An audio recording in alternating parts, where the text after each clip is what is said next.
You know, Whole Foods only sell them for $5. Yes. So, All right. So, my name is Brandy again. I'm here with Sam from session 1. What is today? June. Today is June, don't want to ask that, June 14th at 7:24. And in this session, we'll be talking a lot more about from day 1 of what we've learned in the course, as well as the newer chapters, Egan's chapters 7 and 8, and Ivy's chapters 9 and 10, which reflect on self-challenging, empathetic confrontation, and really just focusing more on clients and what they have to say during this session. So Sam, it is good to see you again. And so, I appreciate you for coming back here. And I know last time, which was about May 25th, I believe, and last time we did talk, you were saying how you had a busy day. You were very productive and we're trying to prep for your next day tomorrow, like cooking and all things like that. So how are you doing today?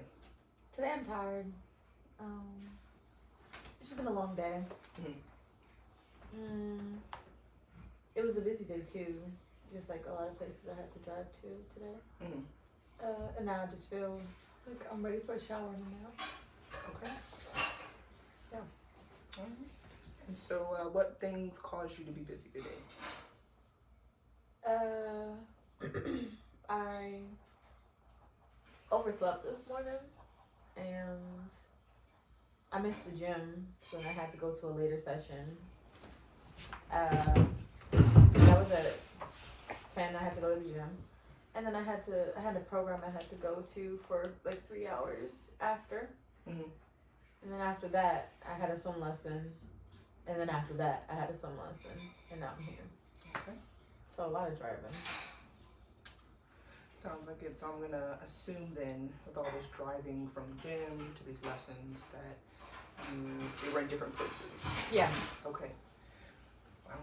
So how much driving would you say you've done today? That's a great question.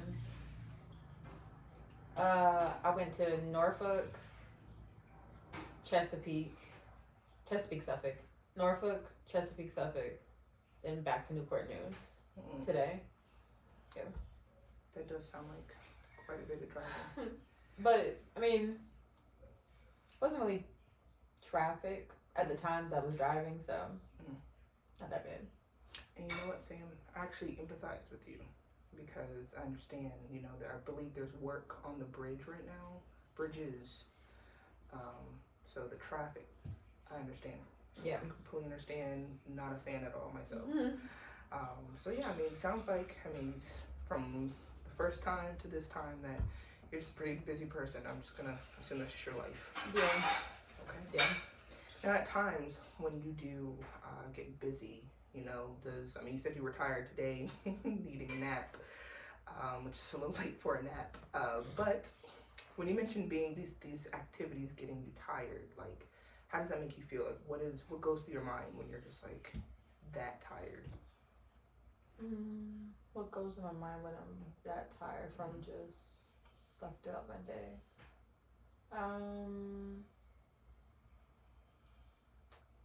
I guess wishing that I had other people to do the things for me.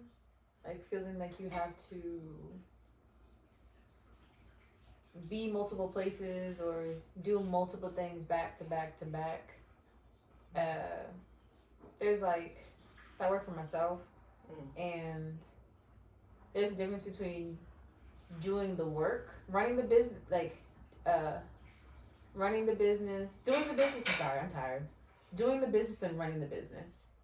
And it's hard to run the business when you do the business.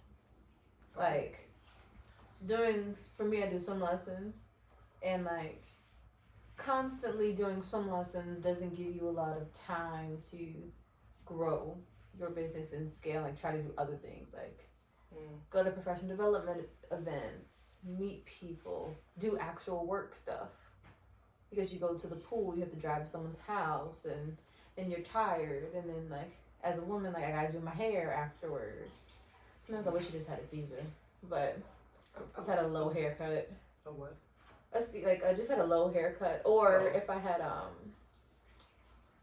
don't know, do something else. Yeah. So just realizing that time kind of gets away from you when you're doing things like events take time, people take time, and so when you have to spend so much time doing other things, it leaves you a lot less time to, for me, like do work that involves growing my business, or even like personal things that you just don't really have the energy for anymore.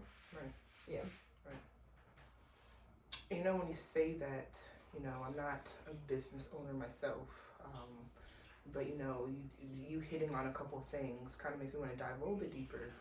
So when you're mentioning not having somebody there with you, is this more for like companionship, or you want somebody to be a part of your business with you? Yeah, more so like an employee, like Okay. other people to assist with swim lessons, Okay. because it's just physical and emotional because you're working with people. Mhm. If I had other people to do that for me here, it will leave me time to like grow the business and do other things on the back end, which feel more important. But you got to do the swim lessons to make money. Right. So. And how would you feel? How would you go about that? Adding somebody to your business? First would have to be like finding someone who, I mean, is a certified swim instructor, but also like finding someone who has people skills, who's willing, who you know can trust, who's committed as well, which can be challenging in like the employment market right now. A lot of people don't want to work, and so finding someone who actually desires to work, is a high quality worker, wants to work for X amount of months during the swim season. Like there's just a lot of factors.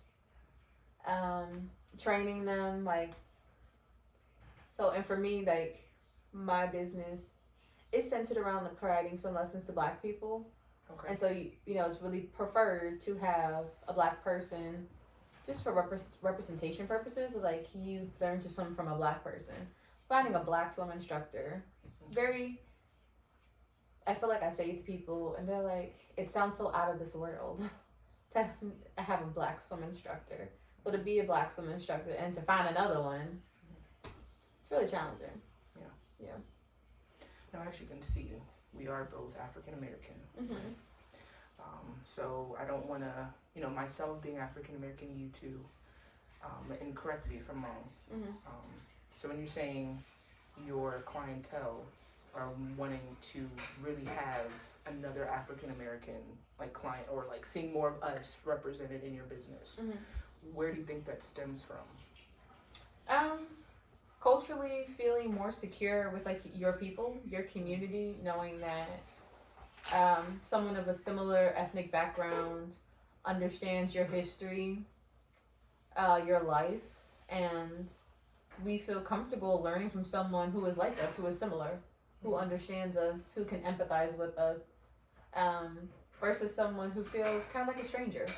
And the reality is, like, in the Black community, we're very inclusive, but there's a familiarity when you see a fellow Black person somewhere, like a comfort. Like even in like people who travel internationally, they say all the time in Asia, like there's such a small number of like Black people in Asia. And so I had a friend who random story, but it popped in my head. It's relevant to what you said though. Okay.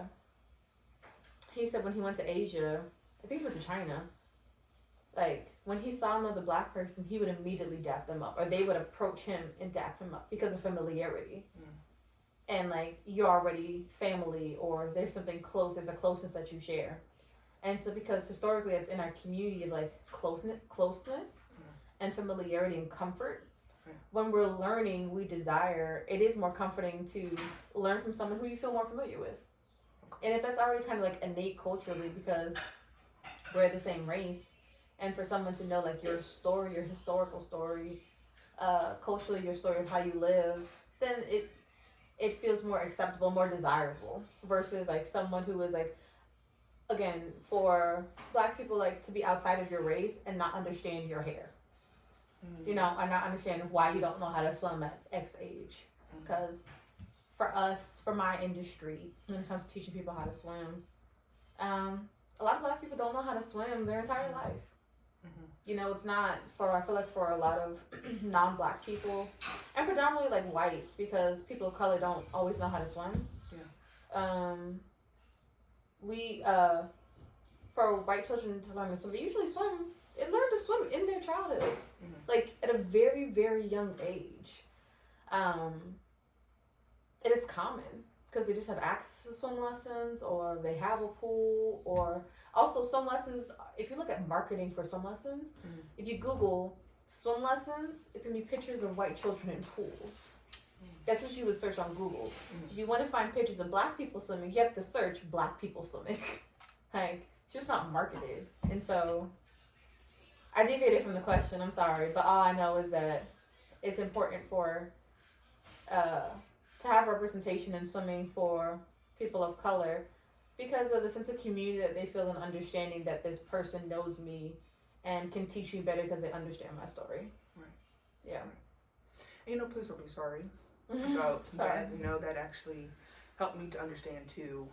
Like I said, clearly we both have, same cultural backgrounds. So bringing up that story though, it does kind of make me want to dive a little bit deeper, just a little bit, dive, no pun intended, dive a little bit deeper. So as your business stands with that approach, African Americans wanting more of us to be represented, is that how you market your business? Yeah. Okay. So it's not, it is, I'm trying to find the word. It's not overt, it's covert marketing. So I don't necessarily say swim lessons for Black people. Yeah. On my website, it actually says swim lessons for everyone. And then there's like a Black child in the photo. Like, all of my marketing are Black and brown people. Okay. And it is a covert way of opening up the industry to us. Okay. Because if you say swim lessons for Black people, or these swim lessons, like, it can come off as exclusive. Okay. And there's no reason, I don't ever want it to feel exclusive. Yeah. And it's interesting how just labeling like swim lessons for Black people can be exclusive to others, while just saying swim lessons for everyone, but then having only pictures of Black people does not feel exclusive. Okay. And it's just marketing. So I learned that you don't have to say it to actually say it. Right. And I've been doing it for a while, but this is the first time I had a swim lesson this weekend. And last weekend, the first time I taught their daughter. And the parent was saying, yeah, he checked me out. And he was like, yeah, I saw, because I don't know how the conversation started, just something about why I do what I do, like for people of color. And he was like, yeah, I saw your website, and I could tell that, you were saying it without saying it. Because all of the pictures are of us. But it just, really my marketing is focused on like inclusivity and saying swim lessons, there are disparities in certain communities for swim lessons. And so we provide swim lessons for communities that are underrepresented in aquatics. Right. And we know who that is. So. Right. Without saying it. Right. Yeah. Okay. Unless it's the actual place to say it. But just generally how I market, it's just swim lessons for everyone. Right. And then a Black face. Right. Okay. Yep. Well, then I can see then how this is developed for you. I mean, we're talking about you being an owner yourself, and then we go into like your clientele, what community you're really trying to reach to. Now I'm hearing you're finding clients. Yeah. So I know, I believe last time we spoke, you mentioned that you did something, you were doing your lessons here too, in the 757 area, but also elsewhere, right? Yeah, in Florida, my business started in Florida. Currently, we're not doing some lessons there because I just don't have someone working for me in Florida right now. Okay. Again, finding people is hard for employment. Also not like my top priority. My top priority is like swim lessons here currently, because here is just like the swim season in 757 is much shorter. Back home in Florida, you can swim for 8-10 months straight because it's always warm. I mean, sometimes it's hot on Christmas and we just go to the beach. The luxury. Yeah. Right. Okay. Grass is always greener. Well, okay, and I only, kind of want to bring that part up because same thing too then, Are you experiencing the same thing like down there? Like I know in this area there is a lot more predominantly African American in this area. Now, how is it in Florida? I was in Florida where I'm from Miami, and so it's heavily like Caribbean. So you have a lot of Spanish. I feel like it's technically mixed. Like you have white people, you have Hispanic people, you have Black people. Very minimal Asians in Miami. Okay. But a lot of Black, Hispanic, and white. Yeah, just a lot of more Caribbean than like. I feel like it's just a heavy Caribbean population. Right. And so especially for some lessons, like a lot of Caribbean people can't swim, ironically. And so all the Caribbean people who like have either immigrated here or they're second or third generation and they can't swim, definitely become a market there. Well, I mean, that is a shocking factor. I don't think, at least I didn't know about the statistic of the Caribbeans not being able to swim as much or swim better or at best. So this kind of gets me to, kind of wrap everything up that you said today. So starting from the first session, you being very productive and busy, to now we're getting more in the deeper meat of it, where you're a business owner yourself. So I'm assuming, correct me if I'm wrong, all that you do, well, a good big chunk of what you do, being tired and busy, is from running your business by yourself, yeah? Yeah. Okay. Let me ask you, how do you think you could alleviate that? Like, how would the part of you being tired as much, how would you be able to alleviate that with you being the only person running your business? Realistically, it would really have to come to like prioritizing my time. So, because being like a solo entrepreneur, you kind of do a lot of things, and so you have to really be intentional about the time you spend where you're not doing your work, because you can also feel regret from like rest. And so deciding like when you actually stop working, making sure you get enough sleep, like having to prioritize like cooking. I believe you said last time I talked about like preparing my food, because you can spend a lot of money eating out. Like I did a lot of driving today. I did stop to get something just because I was in between some lessons and didn't want to get shaky. But you have to prioritize, like setting up time to cook, setting up time like when to actually sleep, when to actually stop working, when to have like quality time just relaxing, when to be physically active. So prioritizing all those other things that sometimes there's a difference between like being rested and restored. So you can be sleeping all day, but doesn't mean you're actually restored. Right. So even though I like to take more naps sometimes, setting up that time to actually cook makes me feel restored. Because I'm not buying food out and spending twice as much, but actually cooking my own food. Going to the gym makes me feel restored. Going outside taking walks actually makes me feel restored, even though I don't always desire to do it. So kind of having to choose when to do activities that make me feel rested, and then doing like restorative activities that are good for me, which will help, which both leads like, I wouldn't say not support, I wouldn't even say alleviate, but helps like counteract the tiredness. So, because I mean, I can be tired and not always want to cook, but I feel better after I cook. So again, I feel better. It doesn't make me less tired, but I feel better for the fact that I have food in my fridge that's cooked. I didn't have to buy it, and it's just a one-time meal. Right. So, being less tired and fatigued can sometimes be two different things. Yeah. So I may feel like fatigued right now, but I'm not as tired enough to still go do things that are restorative for me. Gotcha. So it's a balance of like restoration and relaxation. Well, I mean, you certainly do have a way of getting things done. So I know, there's the good tired, there's a bad tired, and just from the sounds of it, you look great. You that all that you do could wear somebody out. But I do want to just let you know you're doing a phenomenal job. Thanks. You know, for our community, getting getting all of us as much as you can to get out there and learn to swim because it's very pivotal. You just never know when there's a flood, there's a pool, and you need to know how to swim. Yeah. So you're doing a phenomenal job. Keep doing that. And that is actually all the time we have today. But I do appreciate you, Sam, for being my client for these 2 sessions. Is there anything else, though, that you would like to cover or that I can discuss with you today? No, that was it. Okay, so you did mention getting that nap in, so it looks like you can go ahead and take that nap. So thanks, Sam. Thank you.